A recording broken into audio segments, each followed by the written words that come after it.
brand new F50 is hitting the water here at the Rolex SailGP Championship in 2026, known as Artemis SailGP. They've already got some serious firepower with Nathan Outteridge as the driver and Ian Percy as the CEO. But the question is now, who are they going to bring in to fill the rest of their team, and what is their performance going to be like in 2026? I'm joined by CJ and Lisa, some experts in all things SailGP, and we're going to define what we know about Artemis SailGP so far and what we think is going to happen. CJ, how good is it to have Nathan Outteridge back here at SailGP? It's amazing to have Nathan back. He drove the Japanese team back in season 1 and 2 to multiple podium finishes.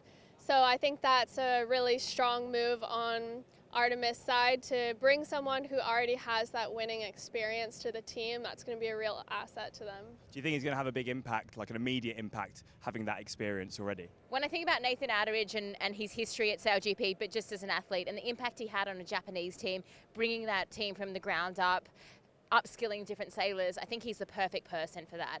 I think he's just super talented, and we look at the talent we have in this league. We want the best athletes here racing, so it's great to have Nathan back. I think he has a long history with Artemis, so he originally, Artemis was the first team that gave him his professional break, so it's almost like going home for him. So I think it'll be a really special moment for him, teaming up with Ian as the CEO as well, and I just think he's the perfect person for Artemis to enter this league.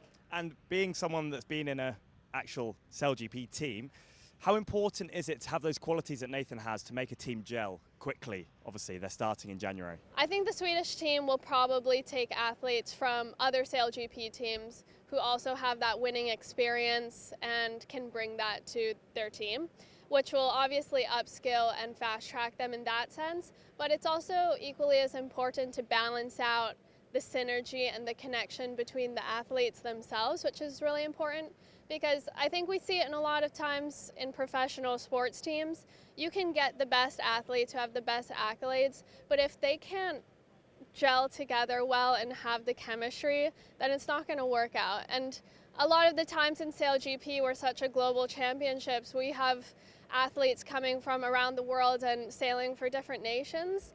And even with the Red Bull Italy team, you have Kyle Langford from the Australians. He's joining a pretty much entire Italian team, which can be hard when you don't speak the language, you don't communicate the same, you don't have the same way of joking. It can be really hard. So I think having that balance between the skill and the synergy is going to be really important. That's a really good point. You can spend all the money that you want here with the athletes that currently exist at SailGP, but you can't buy team cohesion, can you?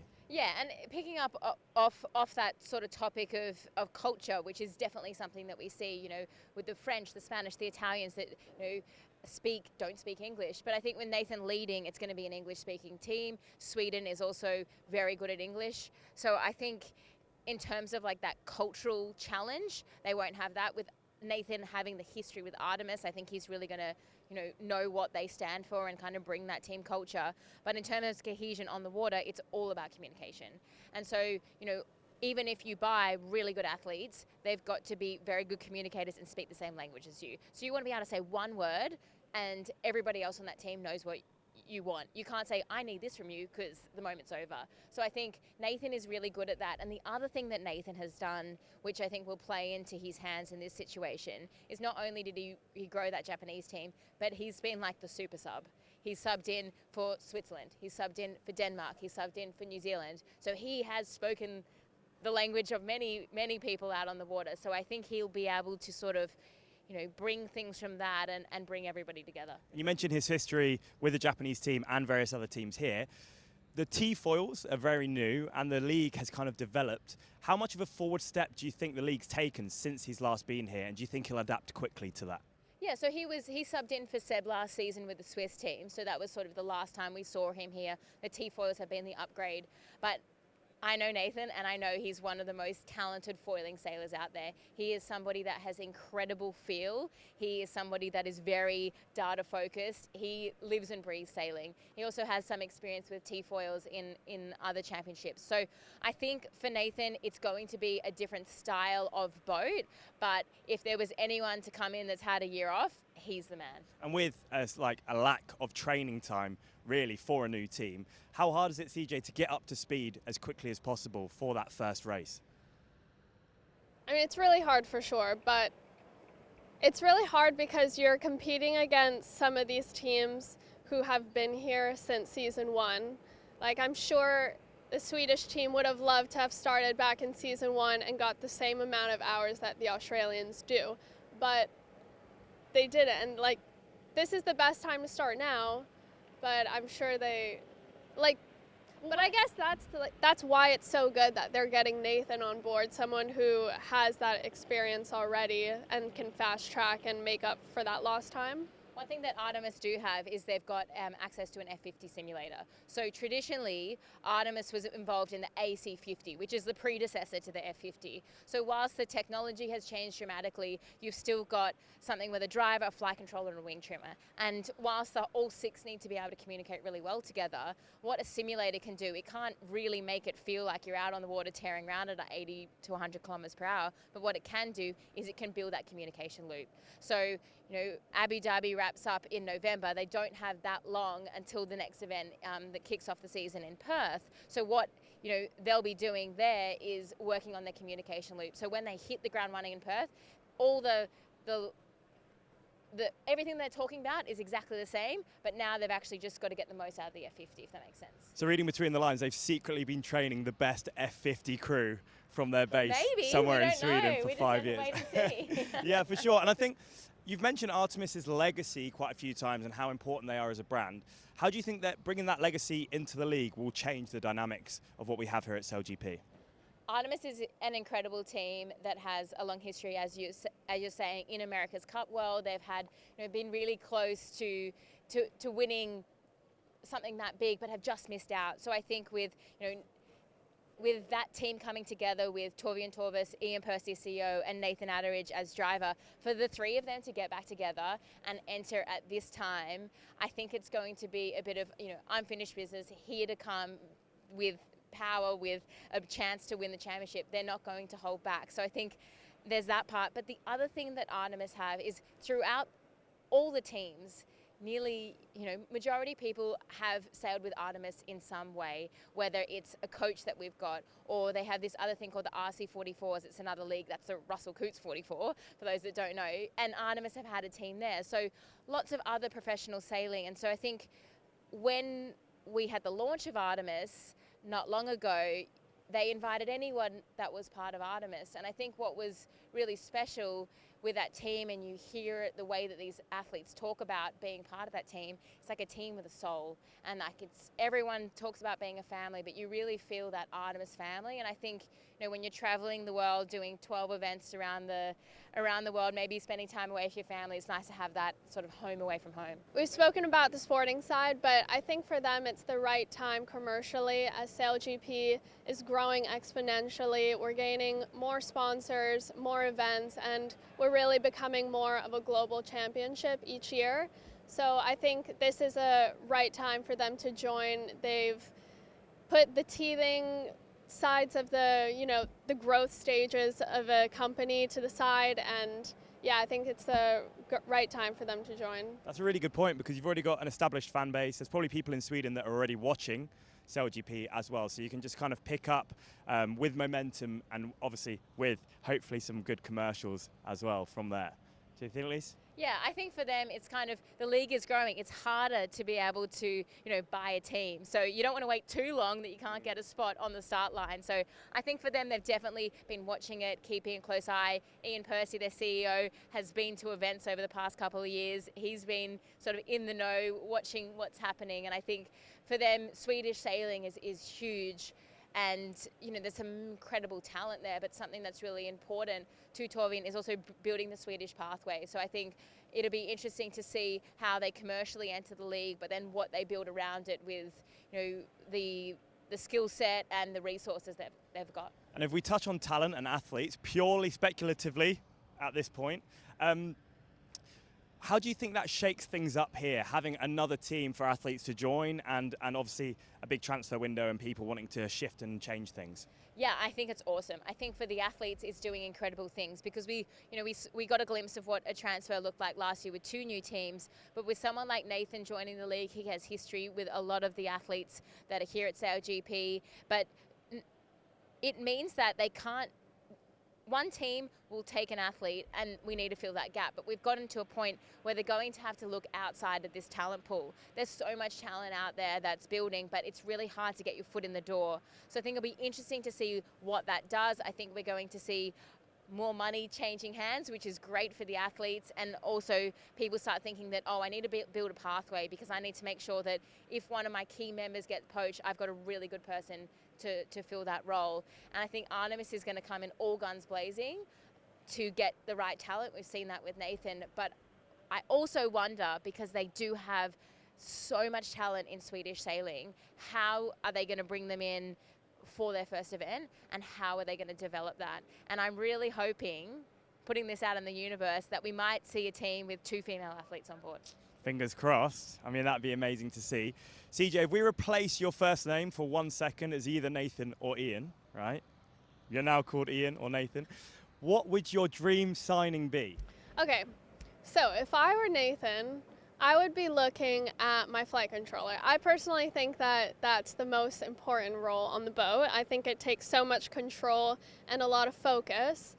I would choose Andy Maloney, who obviously was freshly picked to join the Brazilian team, and he's been doing so well. He's had so much success for the New Zealand team, done really well for the Brazilians. I think that's a really strong pick, all in all.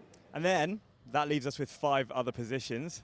Lisa, you've got to fill the rest of this Artemis dream it's team. 4 because Nathan's filled. Oh yeah, good point. Nathan's already there. 4. Purely speculatively, who would you put in those other positions? We've got Andy Maloney, we have Nathan.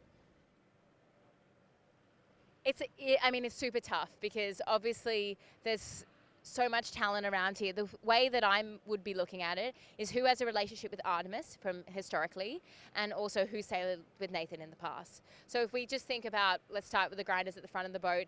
There's quite a few grinders throughout the league that have relationships with Artemis, but I also noticed that Julius from the Rolex Racing is Swedish, so I don't know if he wants to go represent his own nation. And then we've also got Brad Ferrand from the Italian team. He's a grinder that has been sailing with Artemis in other championships as well. So, you know, I think we have amazing grinders to pick from. I think that's where they'll probably bring in Swedish talent. That's generally what we see for a newer team.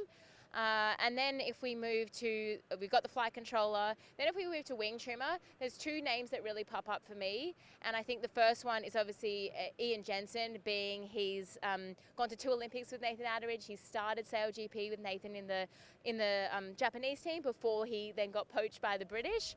But then I also look at Chris Draper. So Chris then took the role of wing trimmer with Nathan on the Japanese team and really built it from there. Obviously, they're both signed with big teams at the moment.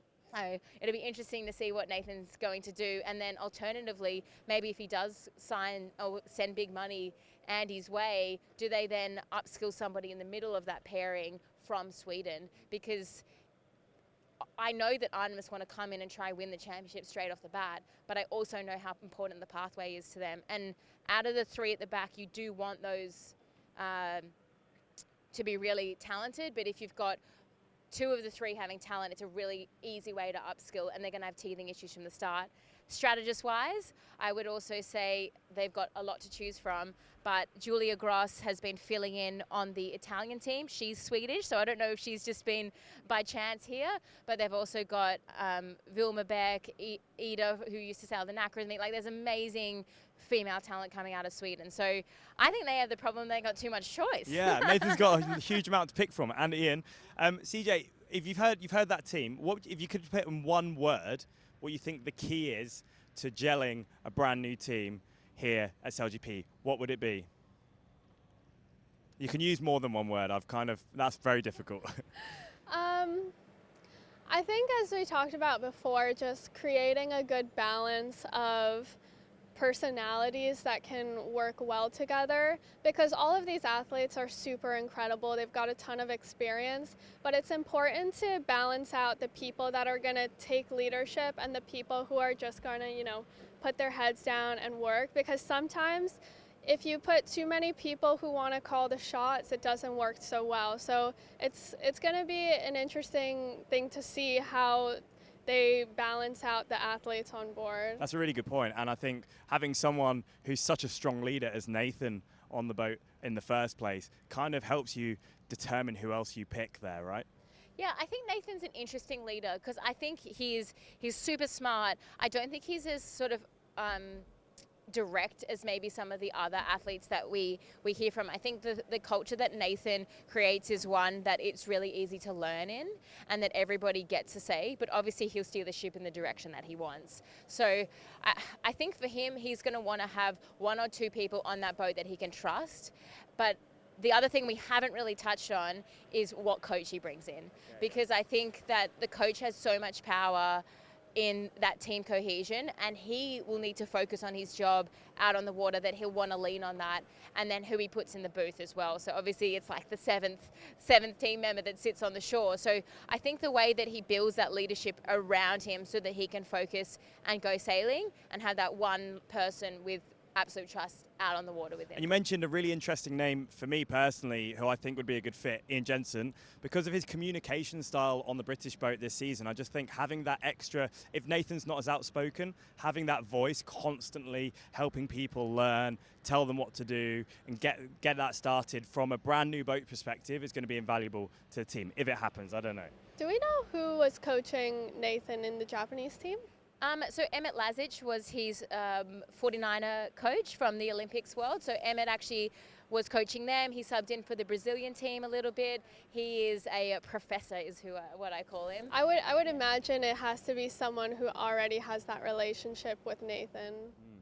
Interesting. Yeah, I've never really thought about the role of a coach, but that must be really valuable to have the already kind of open line of communication and honesty. Someone you can trust. Yeah. I think there's two things that we probably don't talk about as so much, but in the sense that, you know, Nathan, incredibly talented athlete, good leader, very open leadership style. Then he's got someone with like Ian Percy that he's known and sailed with for so long.